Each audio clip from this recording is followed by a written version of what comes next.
Well, it's been difficult battling not just COVID-19, but the effects the virus has had on our lives and our health. Danny caught up with Dr. Pyle Coley to talk about the damage the virus can cause when it comes to your heart health.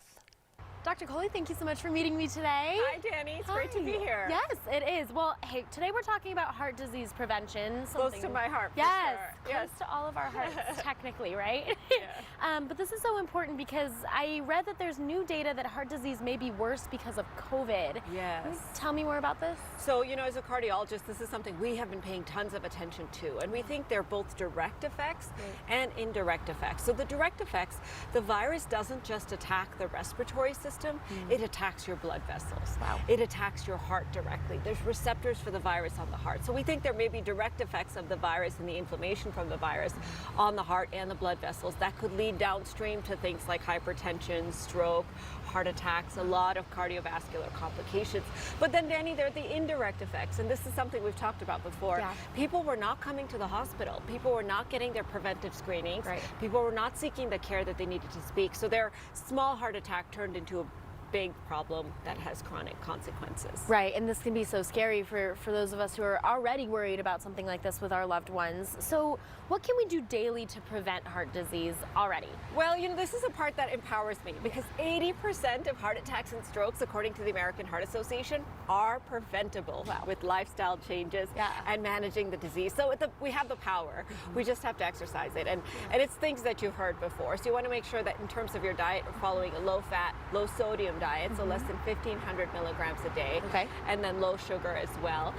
In terms of exercise, do you know what the magic number is? No. 150 minutes of moderate intensity exercise every week. Okay. So 30 minutes, 5 days a week. I tell my patients you can take the weekends off, but that includes things that get your heart rate up.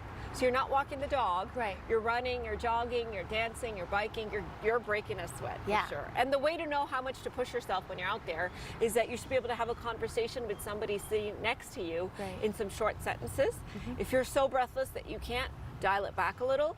And if you're talking away, dial it up a little bit. I like that too, because 30 minutes is not that bad. Right? Yeah. Exactly. Okay, that's great. And then management of chronic diseases. So diabetes, high blood pressure, sleep apnea, you have to screen for them and then you have to manage them. And if you do those things, you can really keep yourself healthy and prevent that heart attack or stroke. Yeah, and you can actually screen through 9Health 365 too. That's right. It's just a simple blood test and the health fairs are coming late September, early October. So you can either go to Quest Patient Service Center or you can go to one of the health fairs, talk to a medical professional, get your questions answered, and get your screenings done at the same time. It's that easy. Okay, excellent. Well, what do those with family history of heart disease need to think about? Because, you know, there are so many of us who maybe have people in our families who've had to deal with this before. This is a great question because we don't, the young people that have the family history don't often have the traditional risk factors. They don't have high blood pressure, they're not diabetic, they're not overweight, but family history is one of the strongest predictors of heart disease.